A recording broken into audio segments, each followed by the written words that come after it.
I think that there was an article that I had posted previously, and I made a short video on it that was talking about um, the potential for data centers to be taking up 30% of all the produced electricity in the United States alone.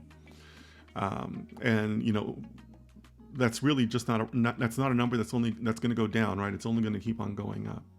So yeah, at some point there is going to have to be some discussion on what that looks like in terms of um, the need for AI and all these really cool tools and generative AI and all that versus what's happening, as far as energy consumption and renewable energy and as you say, the heat that generates.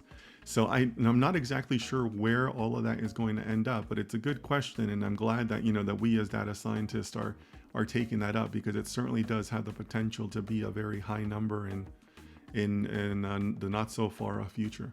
So thanks for the question, Arvel.